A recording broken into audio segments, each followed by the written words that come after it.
Durante más de medio siglo, el nombre de Plácido Domingo fue pronunciado como si perteneciera a algo que estaba por encima de la duda. Una voz irrepetible, un trabajador incansable, un embajador cultural de España ante el mundo. Y sin embargo, en agosto de 2019, cuando su carrera parecía ya intocable por el paso del tiempo, comenzaron a emerger relatos que no hablaban de música, no eran anécdotas aisladas ni rumores de pasillo, eran historias repetidas, distantes en el tiempo, pero unidas por un mismo patrón: poder, silencio y miedo a perderlo todo. El gran conflicto de Plácido Domingo no se encuentra en su talento, se encuentra en la fractura entre el mito público y el hombre privado. Durante décadas, el mundo aplaudió de pie, pero detrás del telón, otras voces aprendieron a callar. La pregunta no es si aquellas historias llegaron tarde, la pregunta es por qué tardaron tanto. Para entender cómo un artista puede convertirse en una figura a la que nadie se atreve a cuestionar, es necesario retroceder al origen, mucho antes de los grandes teatros, antes de los contratos millonarios, incluso antes de que su voz encontrara su verdadera forma. José Plácido Domingo Envil nació el 21 de enero de 1941 en Madrid, en una España marcada por la posguerra, la escasez y el control férreo del régimen franquista. Era un país donde la disciplina y la obediencia no eran valores abstractos, sino mecanismos de supervivencia cotidiana. Plácido no nació en una familia común. Nació en una familia donde el escenario era una extensión del hogar. Su padre, Plácido Domingo Ferrer, y su madre, Pepita Envil, eran cantantes reconocidos de zarzuela, artistas respetados, exigentes, acostumbrados a una vida de giras, ensayos interminables y jerarquías claras. En ese entorno, el afecto no se expresaba con palabras suaves, sino con expectativas altas. Desde muy temprano, el niño entendió una regla fundamental. En la familia Domingo, el talento no era un don, era una obligación.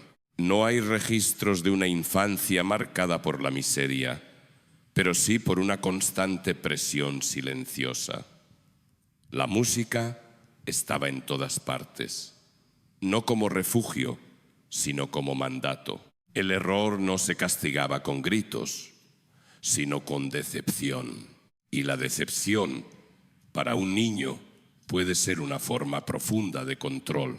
En 1949, cuando Plácido tenía apenas 8 años, la familia tomó una decisión crucial: abandonar España y trasladarse a México. Oficialmente era una oportunidad artística. En la práctica, fue una ruptura radical con todo lo conocido. México ofrecía escenarios, público y libertad creativa, pero también exigía adaptación inmediata. Para Plácido, significó crecer con la sensación de no pertenecer del todo, de ser siempre el hijo de, el alumno de, el que debía estar a la altura del apellido. En Ciudad de México, sus padres consolidaron rápidamente su carrera, fundaron una compañía y una escuela. El hogar volvió a convertirse en una extensión del trabajo. No existía una frontera clara entre la vida familiar y la vida profesional. Plácido comenzó a estudiar piano, teoría musical y dirección desde muy joven. La voz todavía no era el centro. Lo importante era la disciplina, la resistencia, la capacidad de soportar jornadas largas sin quejarse. Ahí se forma uno de los rasgos más persistentes de su personalidad: la normalización del esfuerzo extremo y la obediencia a las jerarquías. En la adolescencia ingresó al Conservatorio Nacional de Música de México, no como prodigio vocal, sino como músico completo. Durante años, su papel fue acompañar a otros, estar detrás, sostener el conjunto sin destacar demasiado. Ese rol secundario no fue un fracaso, fue un entrenamiento. Aprendió cómo funciona el poder en una institución artística. ¿Quién decide? ¿Quién espera? ¿Quién se queda fuera? Aprendió que el acceso al escenario no depende solo del talento, sino de la aprobación de quienes mandan. A finales de los años 50, la voz de Plácido comenzó a transformarse, no de forma explosiva, sino progresiva. En 1959, en Monterrey, tuvo una de sus primeras oportunidades escénicas en un papel menor de ópera. No hubo titulares, pero hubo algo más importante: visibilidad. A partir de ese momento, su carrera dejó de ser una promesa y se convirtió en un proyecto de vida sin retorno. Los primeros años fueron duros, ingresos modestos, viajes constantes, ensayos interminables. No había glamour, había resistencia. Plácido trabajaba como pianista acompañante, como director de ensayo, como cantante de reparto. Aceptaba casi cualquier oportunidad, no por ambición desmedida, sino por una convicción profundamente arraigada. Detenerse no era una opción. En 1962, su vida dio un giro decisivo al incorporarse a la Ópera Nacional de Israel en Tel Aviv. Allí, en apenas unos años, participó en más de 280 funciones, una cifra extraordinaria que pocos cantantes jóvenes han soportado sin consecuencias físicas o emocionales. Ese ritmo brutal forjó una reputación fiable, incansable, siempre disponible, pero también consolidó una relación peligrosa con el trabajo, el cuerpo como instrumento explotable, la voz como recurso que no se debe desperdiciar jamás. En ese sistema, Plácido Domingo aún no tenía poder, pero estaba aprendiendo exactamente cómo se ejerce. Vivía dentro de una estructura donde el director manda, el cantante obedece y el silencio es parte del contrato no escrito. Esa lógica no se cuestiona, se hereda. Las semillas del conflicto futuro ya estaban plantadas. Una educación basada en la autoridad, una carrera construida sobre jerarquías rígidas y un éxito que comenzó a depender tanto del talento como de la aceptación de quienes controlan el acceso. Cuando el mundo empezó a ver en Plácido Domingo a un artista excepcional, pocas personas se preguntaron qué tipo de hombre había sido necesario construir para sostener esa imagen. El mito comenzaba a tomar forma, y con él una sombra que todavía nadie estaba dispuesto a mirar de frente. Cuando la voz de Plácido Domingo empezó a ser reconocida fuera de los círculos locales, no lo hizo como un milagro repentino.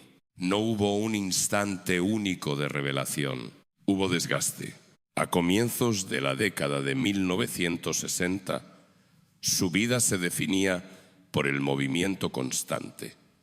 Ensayos interminables, viajes de bajo presupuesto, alojamientos provisionales y escenarios que cambiaban cada semana. La estabilidad no existía, lo único permanente era la exigencia. En 1961, Plácido Domingo debutó oficialmente como tenor en Monterrey, interpretando un papel secundario. No fue un triunfo inmediato, fue más bien una prueba de resistencia. La crítica apenas lo mencionó. El público lo escuchó, sin saber que ese joven cantante estaba dispuesto a sacrificarlo todo con tal de no volver atrás. Ese mismo año, en Ciudad de México, conoció a Marta Ornelas, una joven soprano que se convertiría en su esposa y en una figura silenciosa pero decisiva de su vida personal. El matrimonio no solo significó compañía afectiva, sino también estabilidad emocional en una profesión marcada por la incertidumbre. Pero el verdadero punto de inflexión llegó en 1962, cuando Plácido Domingo fue aceptado en la Ópera Nacional de Israel, con sede en Tel Aviv. Para un cantante joven, sin apellido aristocrático ni padrinos poderosos en Europa, aquello era una oportunidad excepcional. Israel, en esos años, necesitaba voces y Plácido Domingo necesitaba escenario. Entre 1962 y 1965 cantó más de 280 funciones, interpretando alrededor de 12 roles distintos, entre ellos Don José, Cavaradossi y Radamés. Era un ritmo casi inhumano. Algunos cantantes necesitaban una temporada completa para asumir un rol. Domingo asumía varios en paralelo. Ese volumen de trabajo no solo fortaleció su técnica, moldeó su carácter. Aprendió a no decir no. Aprendió a cumplir incluso cuando el cuerpo pedía descanso. Aprendió que la admiración se gana a base de disponibilidad absoluta. En Tel Aviv también aprendió algo más peligroso, que el sistema recompensa a quien se entrega sin reservas. Mientras otros cuidaban su voz, Plácido Domingo la gastaba.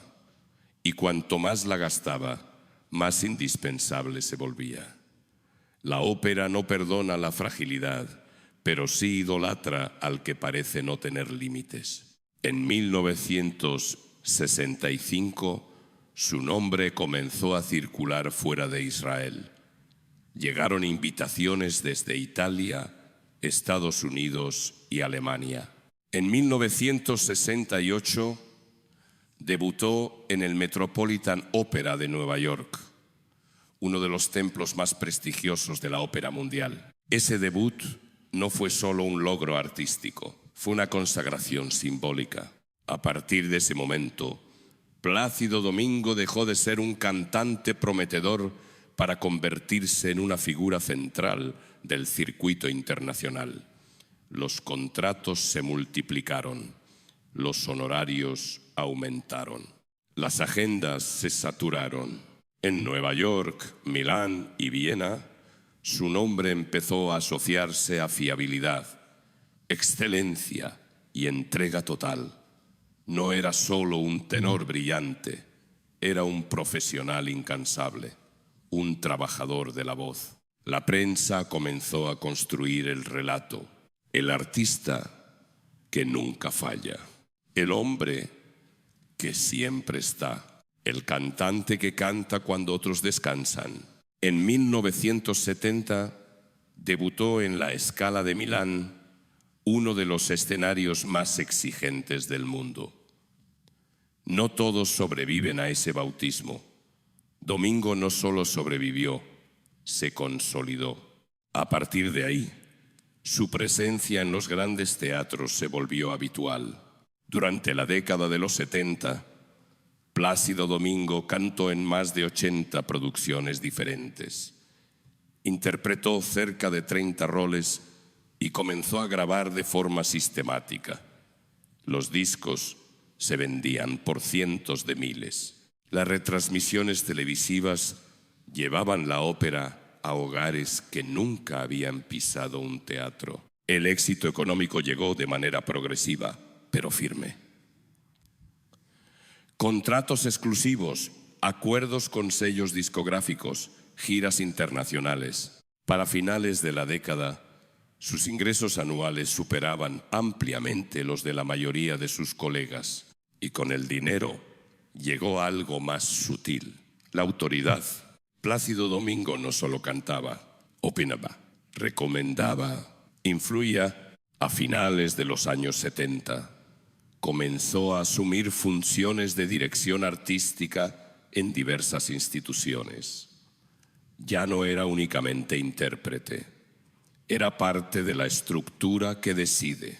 En ese punto, la relación entre el hombre y el personaje empezó a fracturarse. En el escenario, Plácido Domingo encarnaba héroes trágicos, amantes desesperados, figuras dominadas por pasiones extremas.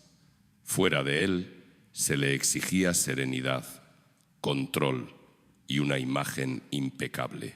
La contradicción no era evidente al principio. Se volvió visible con el tiempo. El público veía al artista cercano, sonriente, accesible. Los jóvenes cantantes veían al referente absoluto y las instituciones veían a un activo estratégico. Mantener esa imagen tenía un costo psicológico. La presión por no decepcionar se volvió constante. En 1990, junto a Luciano Pavarotti y José Carreras, Plácido Domingo formó Los Tres Tenores. El proyecto, nacido en Roma con motivo del Mundial de Fútbol, cambió para siempre la relación entre la ópera y la cultura popular. El concierto inaugural fue visto por más de 800 millones de personas en todo el mundo. Las cifras de ventas superaron cualquier expectativa. La ópera dejó de ser un arte minoritario para convertirse por un momento en un fenómeno global. Para Plácido Domingo, aquello significó una exposición sin precedentes, pero también una consolidación definitiva del mito. A partir de ese momento, su figura se volvió casi intocable. No era solo un cantante, era una institución cultural.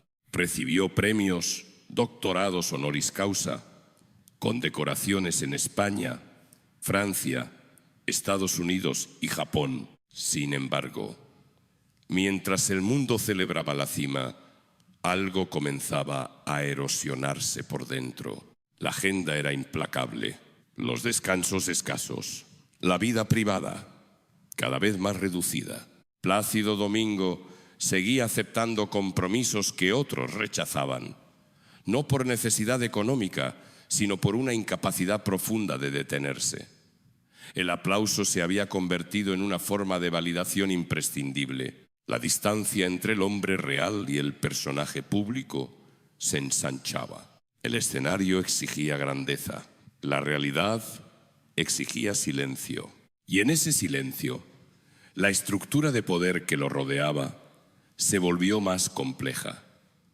Porque cuanto más alto se asciende, menos personas se atreven a decir no, y menos aún a cuestionar. La cima había sido alcanzada, pero no sin un precio invisible. Durante años, el éxito de Plácido Domingo fue tan constante que empezó a percibirse como algo natural. No había sobresaltos visibles, no había escándalos públicos, no había titulares incómodos.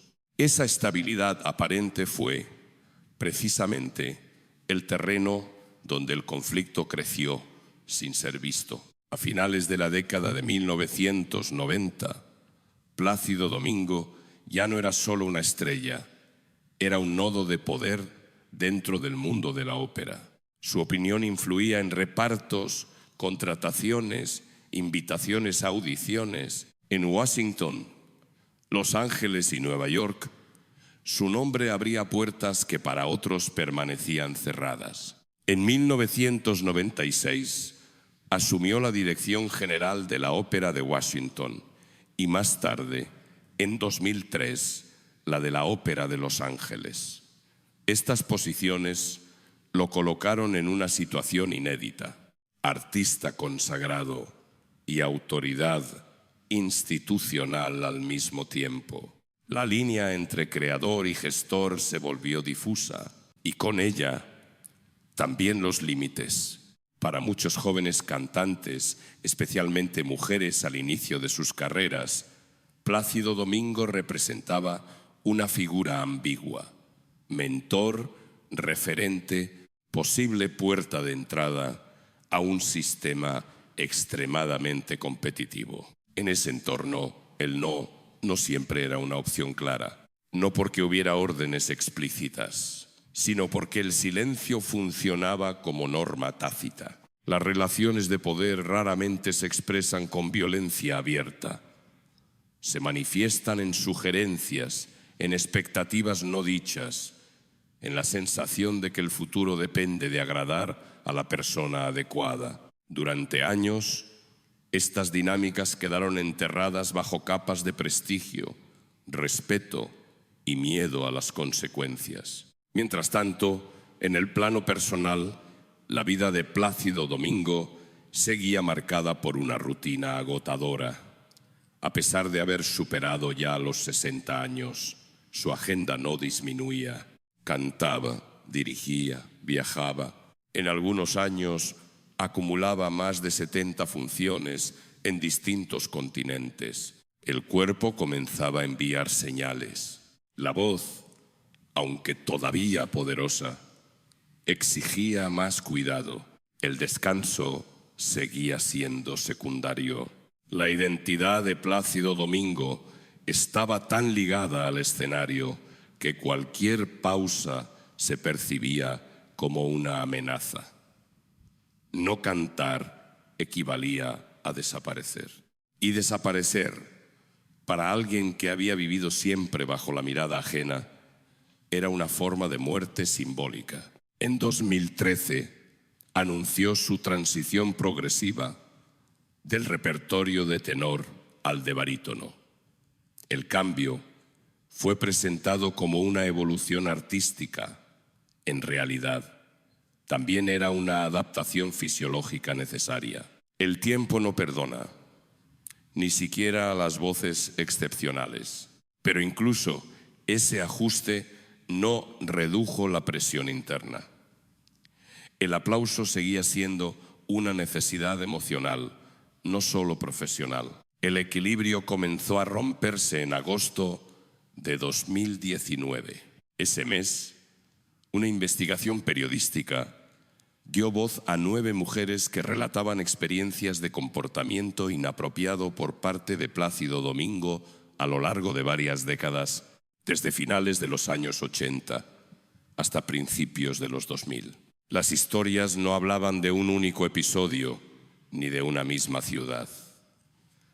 Aparecían San Francisco, Washington, Los Ángeles. El patrón era inquietantemente consistente.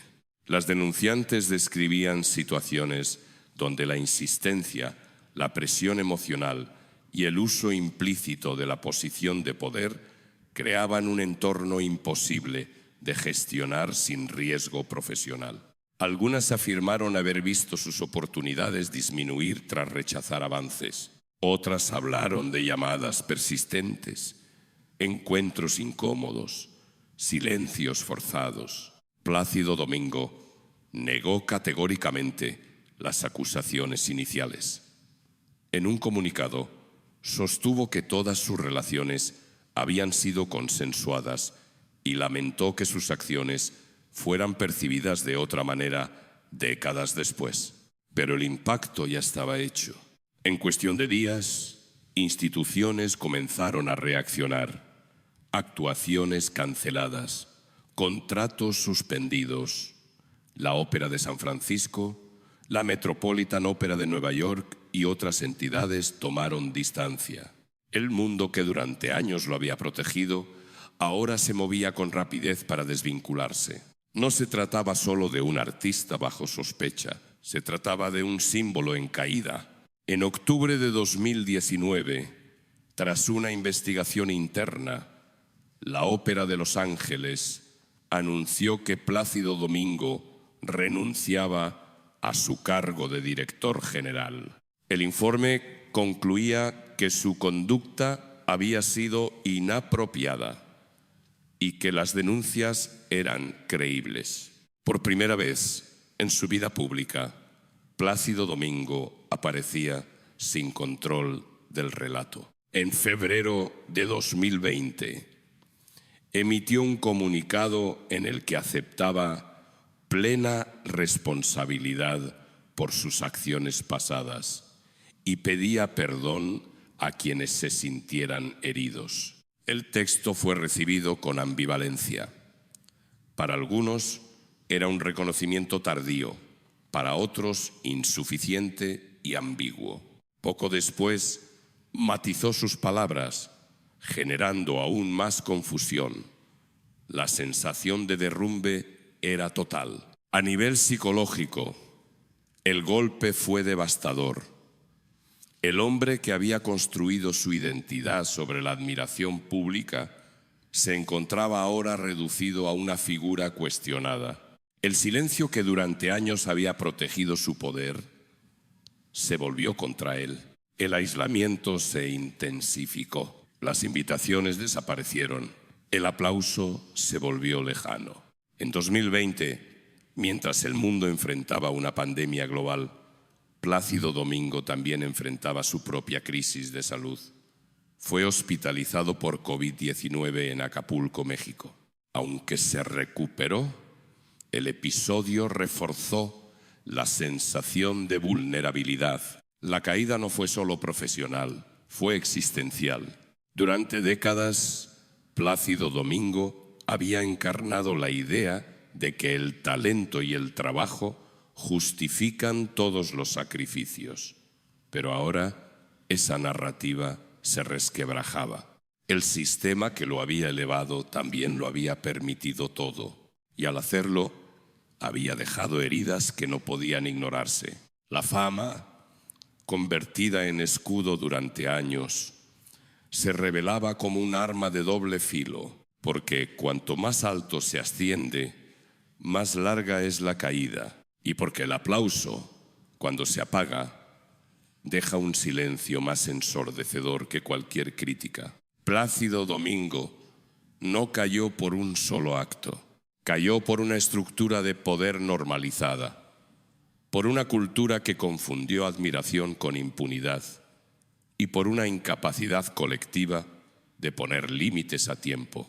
El mito se había roto y lo que quedaba ya no podía esconderse detrás de la música. La caída de Plácido Domingo no ocurrió en un solo día, ocurrió en capas, y cada capa que se desprendía dejaba al descubierto algo que el brillo había ocultado durante décadas. Tras la renuncia a sus cargos en 2019, el silencio se convirtió en una presencia constante.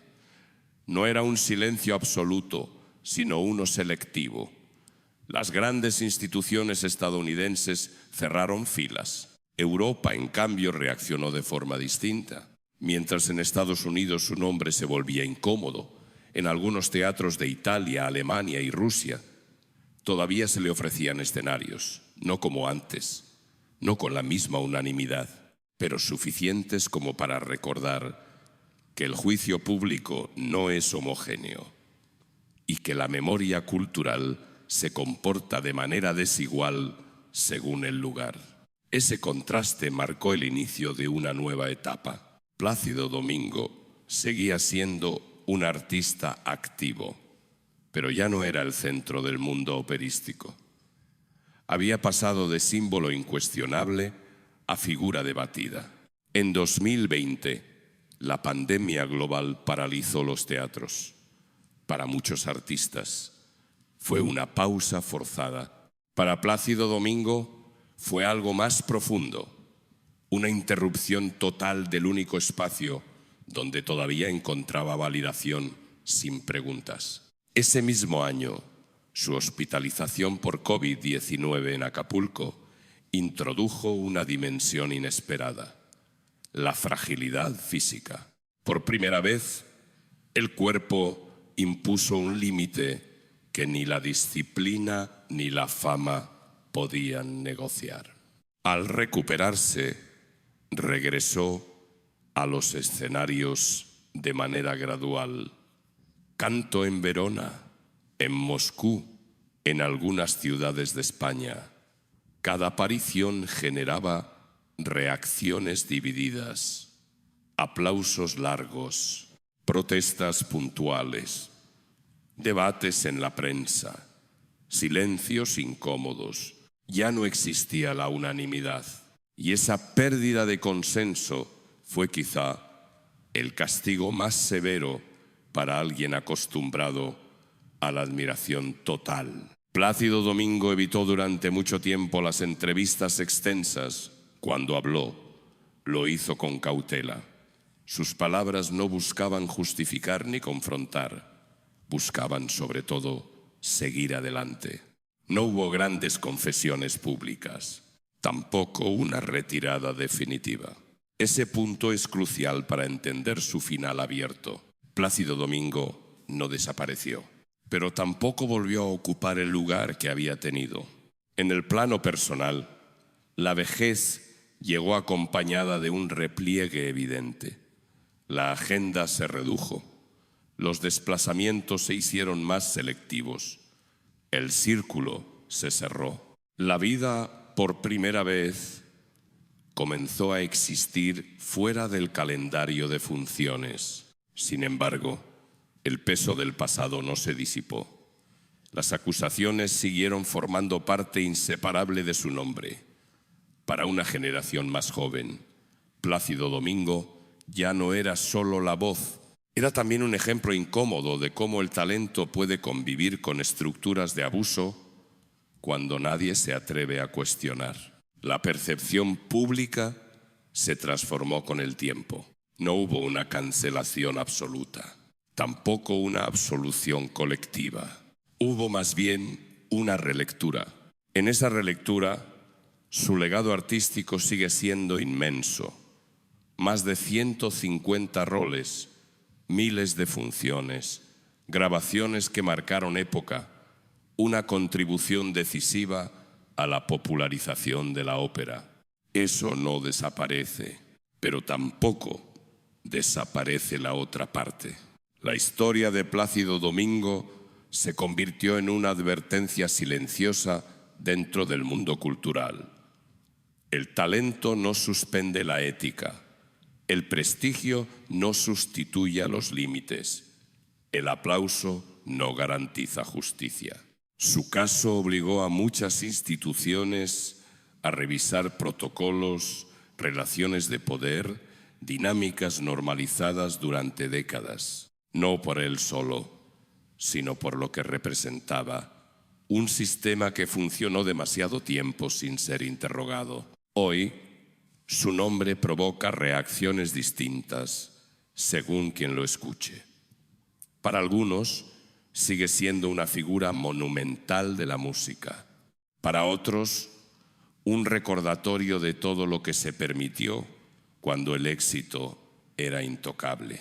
Tal vez esa ambigüedad sea su verdadero legado, porque Plácido Domingo no fue un monstruo ni un héroe, fue un hombre formado dentro de una cultura que confundió admiración con impunidad, entrega con derecho adquirido, silencio con respeto. Y cuando esa cultura empezó a resquebrajarse, él ya no supo o no pudo cambiar a tiempo.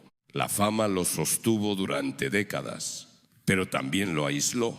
Y al final, cuando el telón bajó y el aplauso dejó de ser unánime, quedó una verdad incómoda, pero necesaria. Que ningún escenario es lo suficientemente grande como para ocultar para siempre lo que ocurre fuera de la luz, y que la voz más poderosa puede perderse en el silencio si nadie aprende a escuchar a tiempo. La historia de Plácido Domingo no es cómoda.